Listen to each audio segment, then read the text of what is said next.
Y seguimos pendientes de cada última hora respecto a lo que está ocurriendo en Oriente Medio, respecto al conflicto entre Israel e Irán. Vamos a analizar la situación que tenemos en estos momentos con Haitham Amira Fernández, director ejecutivo del Centro de Estudios Árabes Contemporáneos. Haitham, muchísimas gracias por acompañarnos. Encantado. Bueno, estamos entrando en una guerra total entre Irán e Israel. Es la pregunta que más resuena ahora mismo en nuestras cabezas. Bueno, lo que está ocurriendo desde el pasado viernes se puede describir como una guerra abierta. Es una guerra entre dos estados con el uso de sus medios militares, sus fuerzas armadas. Es una guerra abierta, es decir, guerra total. Se puede entender como una cosa que se inicia por decisión de una de las partes y que nunca se sabe cómo acaba, ni de qué forma, ni con qué consecuencias. Estamos en ese punto donde sigue la escalada bélica, donde las amenazas pues de una parte y de otra se repiten y donde bueno, pues nadie quiere dar su brazo a torcer, y que todo esto tendrá consecuencias de muy largo recorrido. Enseguida hablamos de cuáles podrían ser esas consecuencias, pero sí tenemos que atender a las últimas declaraciones que ha hecho el presidente estadounidense, Donald Trump. En calidad de aliado de Israel, ha manejado un mensaje bastante ambiguo en el que ha dicho que Estados Unidos podría atacar a Irán o podría no hacerlo. ¿Qué peso debemos darle a estas declaraciones y, sobre todo, no sé si podemos empezar a manejar porcentajes de probabilidad de que Estados Unidos entre de una forma más directa en este conflicto? Sí, Estados Unidos ya es una parte del conflicto. De hecho, el presidente Trump, en varias de sus declaraciones y en redes sociales, ha utilizado la forma nosotros controlamos el espacio aéreo de Irán, nosotros hemos dado el visto bueno para ir adelante. Es decir, él asume que esta es una guerra también de Estados Unidos y una guerra suya, realmente. La guerra lanzada por Israel contra Irán el pasado viernes es una guerra de Donald Trump. Lo que está por ver, y es lo que todo el mundo pues está conteniendo la respiración, es si Estados Unidos decide entrar con sus fuerzas armadas de forma directa para bombardear posiciones dentro de territorio iraní. Y posiciones que podrían ser las vinculadas al proyecto nuclear iraní, o si incluso puede ir más allá, como está haciendo Israel, de hecho, que es atacar y bombardear pues otros centros que no están directamente vinculados con el programa nuclear iraní. Me refiero pues en la capital, Teherán, en otras ciudades, pues centros de instituciones del Estado iraní. Si eso ocurre, evidentemente en el derecho internacional esto se considera una agresión por parte de un Estado que ataca a otro que no le ha atacado antes. Esto es importante. Parece ser que con todo lo que está ocurriendo en los últimos tiempos se está dejando de lado, se está olvidando, ¿no?, la existencia de un derecho internacional, de unas leyes de la guerra, de unas normas que, bueno, pues la comunidad internacional se había dotado durante prácticamente un siglo. Es importante señalar que todavía debe tener vigencia y debe ser importante que se tenga en cuenta todo esto para evitar que nos traslademos a la selva y que todos pues acabemos viviendo en esa selva donde la ley siempre la impondrá el más fuerte y de la forma pues más deshumanizante, como estamos viendo por desgracia sobre todo en Oriente Medio. Desde luego, ahora mismo, de hecho, la narrativa geopolítica parece que se está abocando hacia esa ley del más fuerte, y de hecho también estamos viendo cambios de paradigma que incluso empujan al viejo continente. En Europa, desde el fin de la Segunda Guerra Mundial, se había empezado a regir por otra filosofía y ahora estamos volviendo a hablar de un rearme, efectivamente, además para incrementar ese músculo defensivo, ese músculo de guerra, porque quien tiene ese músculo es evidentemente quien tiene la capacidad de amedrentar a otros, y es lo que estamos viendo, ¿no? Estamos viviendo un cambio de paradigma a nivel geopolítico con todos los focos de tensión que tenemos en estos momentos, porque hemos hablado mucho a lo largo de estos 3 últimos años de Rusia y Ucrania, pero ahora volvemos a tener una región extremadamente y tradicionalmente volátil como es la de Oriente Medio, también ahora mismo como una olla bajo presión. No olvidemos también lo que está ocurriendo en la Franja de Gaza,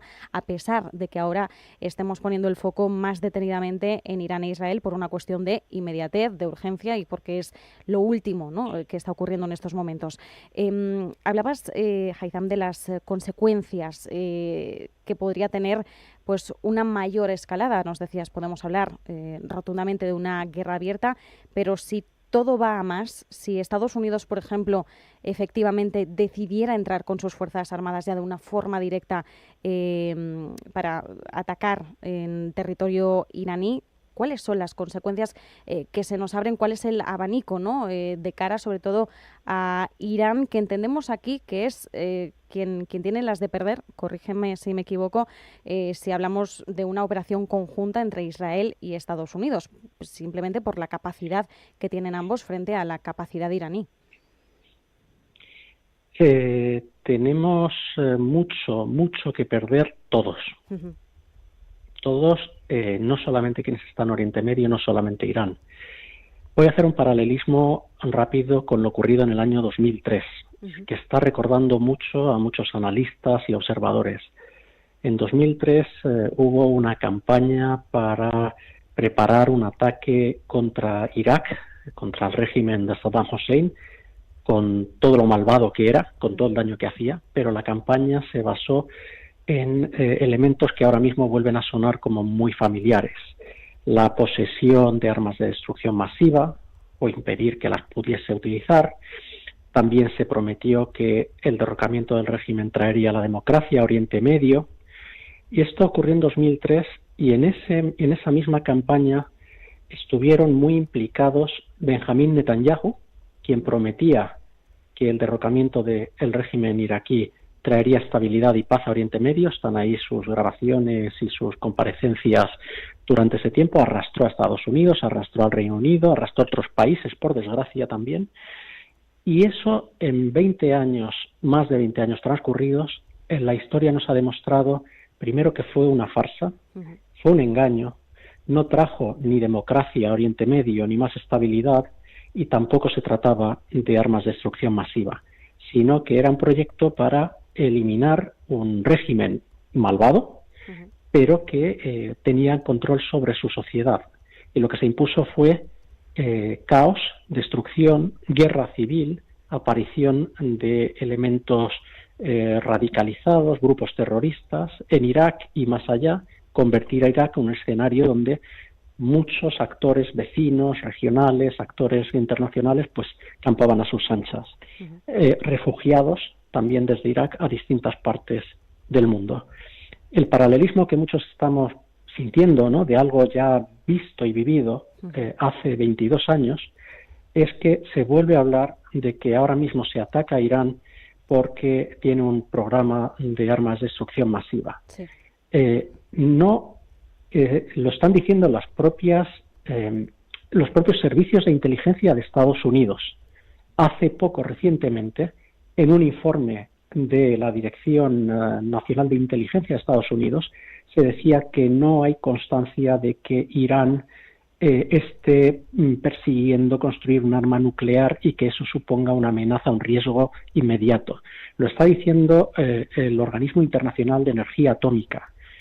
Es decir, todo esto al final parece ser que es el argumento que de nuevo vuelve a salir de boca de Benjamín Netanyahu, que necesita que haya guerra continuamente y necesita que la guerra se extienda no solamente en Gaza, también que la lleve hasta Irán y que arrastre a Estados Unidos y al resto del mundo a esa guerra, para él permanecer en el puesto de primer ministro en Israel y mantener la inmunidad que eso le permite, no acabar en la cárcel en Israel por los casos de corrupción que tiene abiertos, porque eso también representa un proyecto de expansión de Israel y de la coalición de gobierno que ahora mismo hay en Israel, que son elementos ultraortodoxos con visión mesiánica, ultranacionalistas, que no están apostando en ningún momento por una negociación, por unos acuerdos, por unos tratados, por un reconocimiento de que hay un pueblo palestino también, que algo deben hacer con él, y no solamente masacrarlo en Gaza. Es decir, todo esto al final es paralelismo para responder a la pregunta de qué consecuencias puede tener.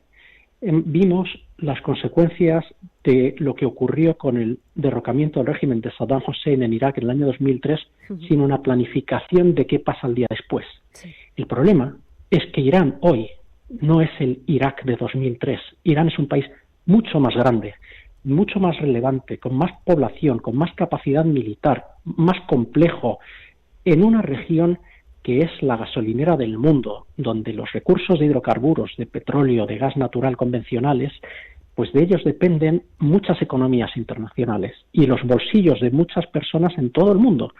Y hacer un experimento para ver si, bueno, pues derrocamos al régimen de Irán o hacemos que colapse el Estado o que haya una guerra civil dentro de Irán, eso para todo el mundo no creo que vaya a traer nada bueno.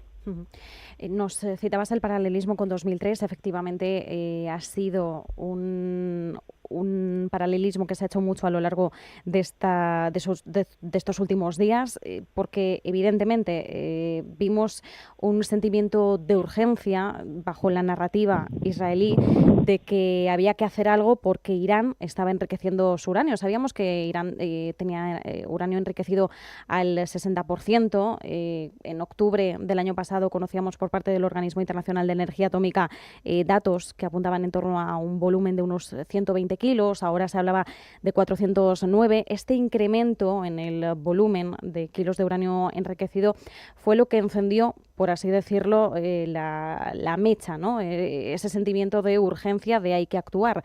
Esto conjuntamente se produjo al mismo tiempo que otros factores también tenían lugar. El hecho de que Estados Unidos hubiera dado ese plazo de 60 días para llegar a un acuerdo, Estados Unidos-Irán en materia nuclear. El domingo, 2 días antes de la operación de Israel, es decir, 2 días después de que Israel operara, se preveía que no tuviera lugar esa cumbre entre Estados Unidos e Irán, que se canceló por motivos evidentes. Es decir, hubo una serie de factores que alimentaron esa narrativa y que nos han llevado al conflicto que tenemos ahora, que no es ni mucho menos un conflicto nuevo, porque hay que recordar que dentro de Oriente Medio pues hay muchos conflictos que simplemente se apaciguan y luego vuelven a renacer, pero es por todo sabido a nivel histórico que Israel e Irán son enemigos históricos, enemigos tradicionales.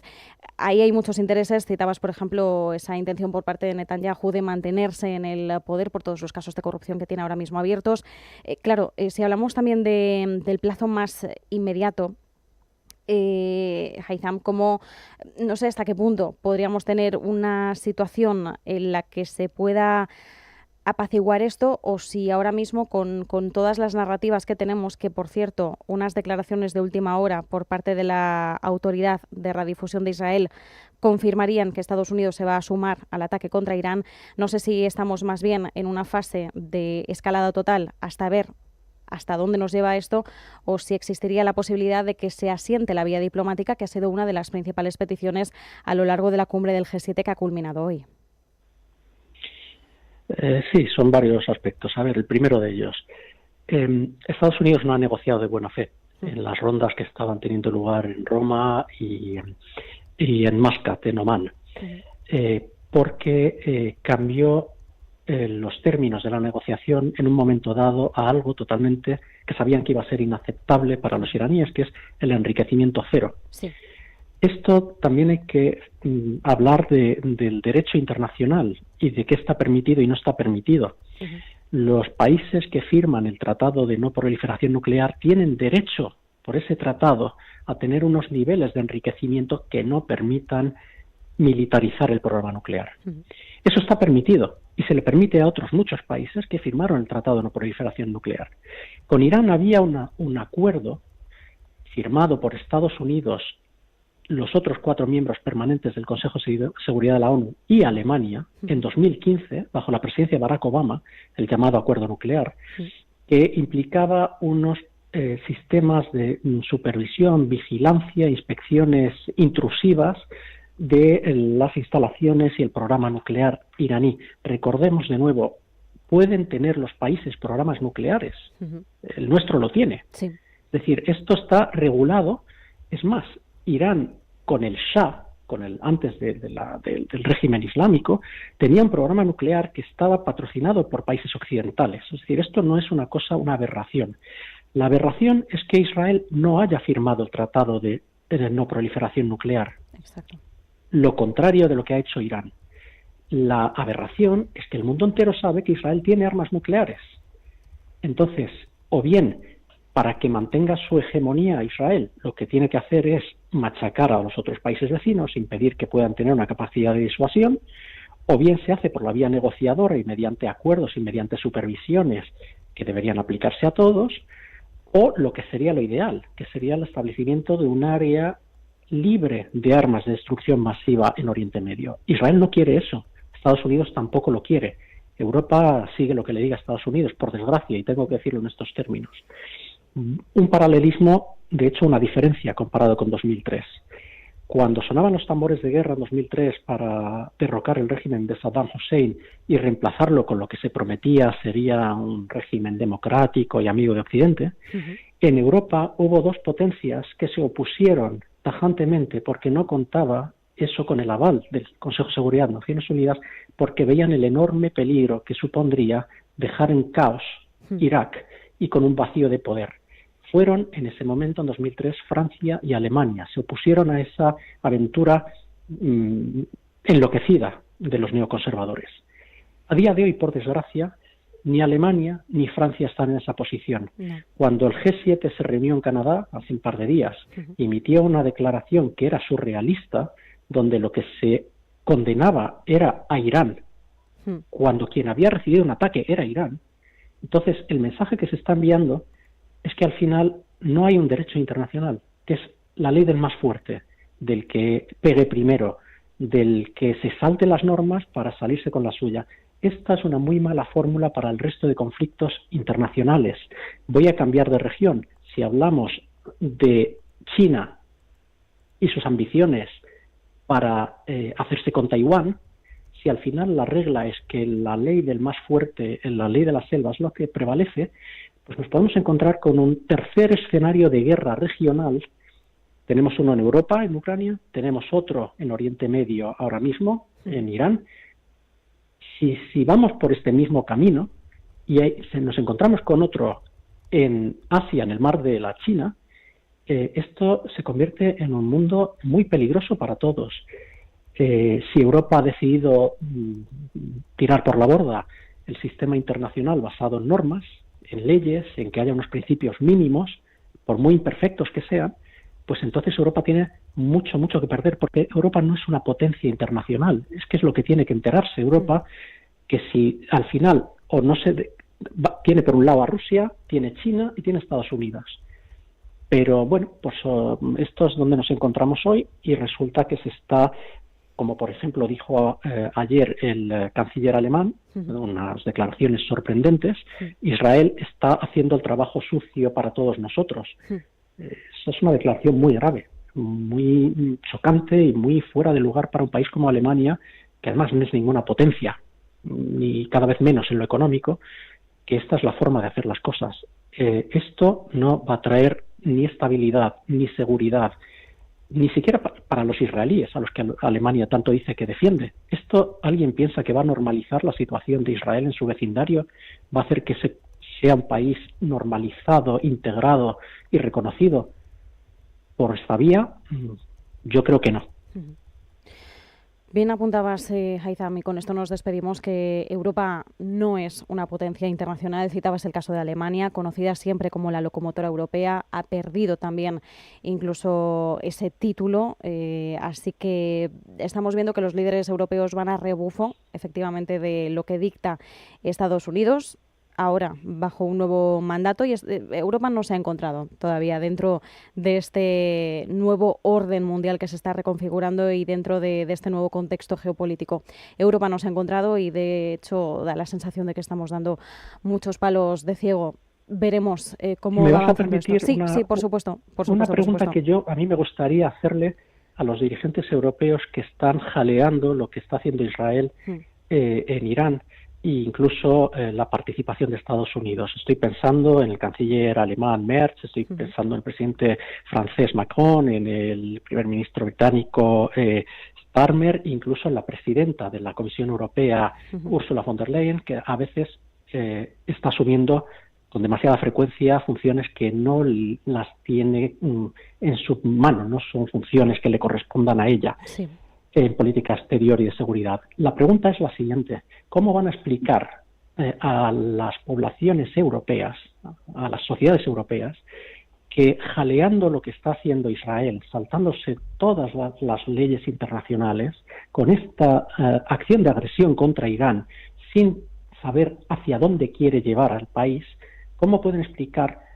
que en un futuro no lejano podría haber desestabilización y caos en Oriente Medio, podría haber inflación, subida de precios, la energía desbocada, que podría haber nuevas oleadas de refugiados cuando hay países que colapsan y ya no hay ley ni orden ni instituciones estatales, y que podríamos ver resurgir una radicalización en la que evidentemente Europa no estaría bien posicionada?